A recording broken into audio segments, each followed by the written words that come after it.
Lo tau nggak? Ada satu gadis remaja yang bikin kerajaan takut, gereja marah, dan bangsa bangkit dari kehancuran. Gadis yang nggak pernah belajar perang, tapi memimpin pasukan ratusan orang di medan tempur. Namanya Jeanne d'Arc, atau diterjemahkan ke bahasa Inggrisnya Joan of Arc, sang perawan dari Orleans. Gadis yang dibilang gila, tapi nyatanya mengubah sejarah dunia. Joan lahir sekitar tahun 1412 di Domremy, desa kecil di Prancis Timur. Hidupnya sederhana, anak petani biasa, nggak bisa baca, nggak bisa nulis. Tapi di umur 13 tahun dia mulai dengar suara. Katanya itu suara malaikat Santo Michael, Santa Catherine, dan Santa Margaret. Mereka bilangnya tugasmu adalah menyelamatkan Prancis. Buat orang biasa, itu hal yang mustahil. Tapi Joan percaya. Waktu itu Prancis lagi kacau. Setengah negaranya dikuasai Inggris, sisanya dipecah-pecah oleh bangsawan yang saling rebut kekuasaan. Raja sah mereka, Charles VII, bahkan belum dinobatkan karena negaranya sendiri belum stabil. Dan di tengah kekacauan itu, gadis 17 tahun datang ke istana dan bilang, Tuhan mengutusku untuk menyelamatkanmu dan menobatkanmu jadi raja. Semua orang ketawa. Tapi Charles gak langsung nolak. Dia nguji Joan. Katanya kalau suara yang dia dengar benar dari Tuhan, dia pasti tahu rahasia yang cuma raja dan Tuhan yang tahu. Dan Joan beneran tahu. Sejak itu gak ada yang berani anggap enteng dia lagi. Dia dikasih baju zirah, kuda, dan pedang. Tapi Joan bukan cuma simbol. Dia beneran ikut perang. Di pertempuran Orleans tahun 1429, Joan memimpin langsung pasukan Prancis melawan Inggris. Pasukannya sempat putus asa, tapi Joan muncul di garis depan, bawa panji putih bertuliskan nama Tuhan. Pasukan Prancis bangkit lagi.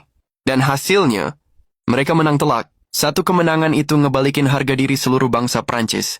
Setelah itu, Joan memimpin pasukan menuju Reims, tempat penobatan raja. Charles VII akhirnya dinobatkan jadi raja Prancis. Semua orang bersorak. Dan di tengah kerumunan, gadis desa yang dulu ditertawakan itu berdiri di samping tahta, senyum kecil di wajahnya. Misi dari Tuhan selesai, tapi politik nggak pernah berhenti.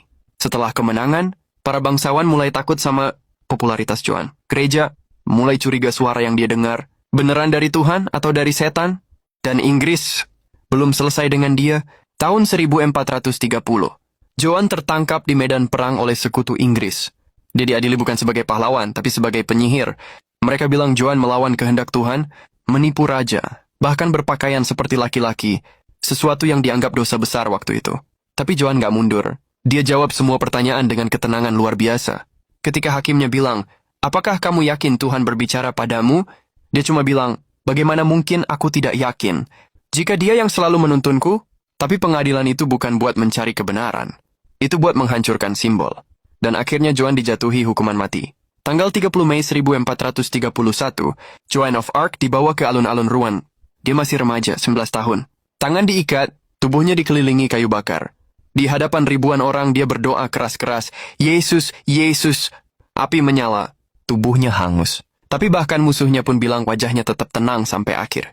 25 tahun kemudian, gereja menyadari kesalahannya. Joan dinyatakan tidak bersalah dan 500 tahun kemudian, dia diangkat menjadi santo. Dari gadis desa jadi simbol iman, keberanian, dan perlawanan terhadap ketidakadilan.